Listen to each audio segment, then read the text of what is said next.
you know, at the height of his power, when they're on screen, they captivate, don't they? And they dominate. Charisma, yeah.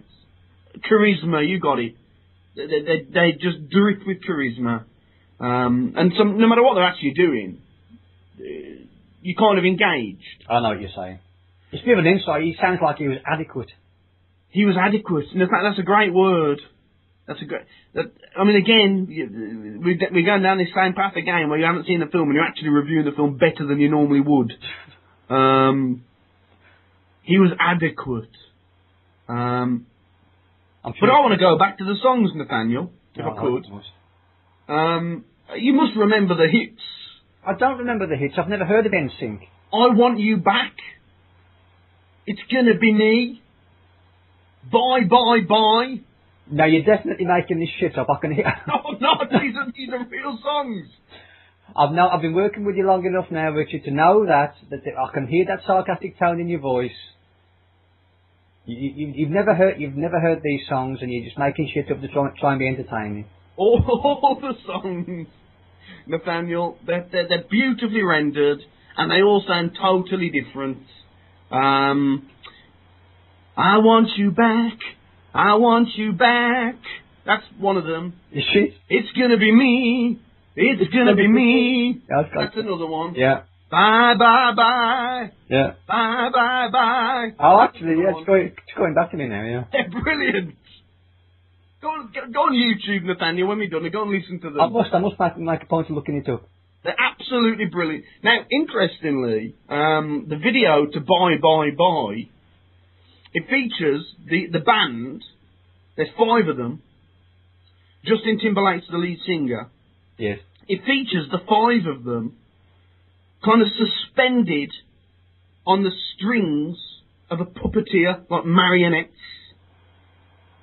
Right. Now, do you think, Nathaniel, that they had any idea of the symbolism of that when they were actually shooting it? I thought you were going to voice that question in a different way. I thought you were going to end it. Did they have any idea? It's a boy band, puppets, dancing to the music industry's tune. Ooh, how clever! Ooh, how ironic we are! Ooh, marvellous! No, but do you think they knew that? Of course they knew that. The boys in the boy band? Yes. Ah, I think you're giving them far too much credit. Absolutely not. They're just their kind of way of, oh, aren't we clever? We can see through the system, but we're doing it anyway. Yeah, aren't we cool for kids? Oh, you bitching knobs. You like them, don't you? Really? Don't like. You're trying to be cool, aren't you? You're trying to be cool, aren't you? You're trying to be ironic and cool. I am cool. I don't have to try. Back to the film. Yes, please. Because you keep waffling on about fucking NSYNC. I'm sorry I keep pushing you down that road. It's intelligent, Nathaniel. It's low-key science fiction. Right. It's not overly reliant on special effects. Good. There are some, you know, but it's not the whole package. There to enhance rather than dominate. Good, like that. Quite right. They're there, you know, they're there to actually support the story rather than being the story itself. Just how it should be. Just how it should be. There's limited action sequences. There's a bit of action, not too much. This is all about the dialogue. It's all about the plot. I've got to say, from your review, Richard, it sounds like quite an enticing watch. I think I'll have to make some time to go and check this one out next week. I think you'd have liked it. If you could have been bothered to go and see it, I think you'd have liked it. Bleak environments, reminiscent of something like Blake 7 maybe, but obviously on a much grander scale. Yes. Yeah, I think this would have been right up your pipes, Nathaniel. Right.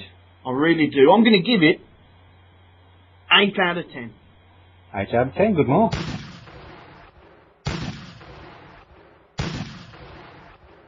For our discussion on the classic movie this week, we're going to talk about the 1987 fantasy horror flick Hellraiser. The plot: Julia and Larry move into a new house to start a new life together. Julia finds some photos of Larry's brother, Frank, in an upstairs room. The photos are somewhat seedy and debauched, all containing Frank involved in some kind of depravity. Although at first reviled by these photos, they also have another effect, to evoke deep and dark, lustful feelings in Julia.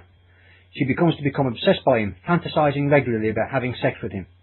When Larry has a minor accident and spills some blood onto the floor, Frank's spirit takes on form once again and enables him to escape the sadomasochistic hell he has found himself in. Frank needs more and more blood, and Julia is happy to help provide him with that. Kirsty, Larry's daughter, becomes embroiled in the situation, far more than she would have wished, and indeed played her part in it by tinkering with a small box that manifests some sort of portal to and from hell. Your thoughts, Richard? Well, I first saw this movie, Nathaniel, in a cinema in Bombay. In Bombay? What Yeah. were you doing in India? In Mumbai. Back to the blacks. I beg your pardon? I asked what you were doing in Bombay, and I put that forward as a suggestion. Well, it was when it was first released. Obviously, films take a couple of years to get over to India. Yes. So it was about 89 or 90. I was in.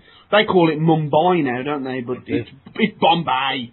Now, interestingly, before the film started, they played the British national anthem, and the whole audience stood up and saluted. Well, I bet you were rather chuffed with that, weren't you? Well, those were the days, weren't they, Nathaniel? Well, it's not surprising. The Indian nation, generally, a respectful bunch. That's, it's just part of the course, really. Nothing revelatory in that. But I think they did that before every film. Great. Good for them. I'm not sure what relevance it gives to the movie, but... It's got no relevance at all. I just thought I'd impart the information. I'm delighted by that. Okay. This is Clive Barker's first foray into full-length feature direction. Okay. He did a couple of shorts prior to this. Very hard to track down. One called The Forbidden, and another one called, I think it's called Salem. I haven't seen them, Nathaniel, just because they are impossible to find. Right. It's American money made the film, but essentially it's a British film, which might explain why it's a bit rubbish. Well, that's unlike. I didn't expect that to come from your mouth. I have to say. I know. I'd have thought British movies, no matter what kind of putrid shit they put out, you'd be supporting all the way. We're just not very good at horror films, Nathaniel. Right. And sometimes, you just have to be honest. Yes. Much as I love our great nation, we're just not very good at horror. Well, that's very honest of you. That's, there you go. Andrew Robinson stars as Larry, the put-upon husband and father. Now, can you name his most famous role? It should get a bit tiresome. No, this is relevant, and you'll see why.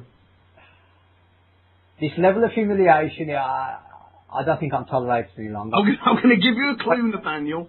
We've reviewed the movie on this show. And you know full well that I won't remember. And they're using that as bait to humiliate me even further. I'll give you another clue. Bit of response. I'll give you another clue. The Scorpio Killer. Does that help? The Scorpio Killer, Dirty Harry. Well done. Thank you. Well done. I feel absolutely marvellous now. He also played Garak on Star Trek Deep Space Nine. I think I mentioned that in the Dirty Harry show as well. And he was probably the best character on that TV show. Now, that's a show that ran for 7 years, was very, very popular. He was the best actor on it. He's quite the actor, I think. Right. What did you make of him? In what, in this film? Yeah. I thought he played, he was sufficient. He was, I don't use that word adequate because that's such an insult. Mm. He played the part that was expected and necessary. What did you think of the film? I didn't think it was great. I didn't think it was awful. Mm. I enjoyed certain aspects and I didn't enjoy certain aspects. I enjoyed the storyline. Yes. It would be very easy to dismiss the underpinning facets, the incest and the infidelity. I enjoyed the way that Barker had his comment on the consequences of such actions. It was very moral, wasn't it? Very moral it was, absolutely, yes. And you wouldn't necessarily expect that from this kind of movie, No. normally. So that was an interesting slant on things. I thought the effects were, again, exactly the same. It was, some of them were awesome, some of them were awful. The Pinhead character, I think, still stands up. I thought that was impressive. I thought the piecing together of Frank as his body was becoming manifest and whole, I thought that was awesome even now. Yes. I thought that was absolutely astonishing, making of effects. You like that, did you? I did. I thought that was really great. Oh. But you got that slug creature with the glasses and the demon down the corridor. I mean, they just like they belonged in a Punch and Judy show or something. Now, they're called Cenobites, aren't they? They are called Cenobites, yes. Now, I couldn't quite figure it out, Nathaniel. Were they from hell? Were they aliens? I couldn't tell. Well, for me, they were from hell. Were they? That was the way I took it. And I think that's just Barker being absolutely self-indulgent. That's clearly what he's into. He's into these kind of ghastly, malevolent creatures, and he was just in playtime. Because The problem is... they didn't add anything to the movie, did they, as such? Well, the problem is, Nathaniel, that there are no Cenobites in hell. Read the Bible, Barker, before you write such drivel. Well, I don't suppose quite... Well, maybe he has read the Bible, I'll never know, but he certainly didn't use that as accurate inspiration. There are no Cenobites in hell, Nathaniel. Well, thanks for that information. You're blessing us with plenty of facts today. Pinhead is a laughable villain. I thought he was monstrous. He's pathetic. You think he's pathetic? I thought he was pathetic. Just point a magnet at him. Are you spouting shit again? No, I'm not. I thought he was like something that a child would draw. Well, I thought he was magnificent, even for in the 80s. I mean, to watch that film back in its time, I can't only imagine the impact it must have had. I mean, even 20 odd years later, it's still pretty impressive stuff. But you could just get a mallet and smack him around the head so that pins went in. Well, that'd stop him, wouldn't it? Well, it would, but most people don't take such a scientific viewpoint. It's there as an image on the screen and meant to be evil and malevolent, and I think it achieves that. He was rubbish. Well, I disagree. Ashley Lawrence as Kirsty, Nathaniel. Oof. What just a wet fish. Wasn't he just a wet lettuce? She was, she was the real detractor of this movie. She was the sour grape. She can't act for shit. You're absolutely right. She's like a piece of wood plonking around the set. Big lips as well, did you notice that? I didn't notice her lips, no. Big flapping lips. Made me sick to look at them. Were they bulbous and shiny? I didn't really pay any attention to that. You know, like Angelina Jolie? She's got those kind of massive big Botox lips. Yes. They look like something on a fish, like a trout. Right. Something underwater. Yes. Something that lives, some kind of pond life. So if you ever get to direct a movie, Richard, you'll never be casting anybody with big fat lips. No. One of my stipulations will be must have human-looking lips. Right. Call me old-fashioned, but I want my leading ladies to at least look attractive. That just sounds like an excuse to me to not employ any of the blacks. You can think what you want, Nathaniel. Right. Think what you want. Okay. But we're in agreement on that issue, just want to kind of make mention to that, because she provided an essential face of it, didn't she? Obviously she was the very human side of things. She's the one that provided reason, and she was the victim. But I would prefer the different actress for sure. I'm with you all the way. Someone more vulnerable, not so ballsy, maybe like a Goldie Hawn type. She was meant to be the connecting factor. Yes. She's like the isn't she, into the movie? Right. And she's the character through whose eyes you're meant to be observing the goings on. Yeah. Yeah. And unfortunately, if you just can't bloody act, it's very, very distracting. You're quite right. I didn't want to see the movie through her eyes.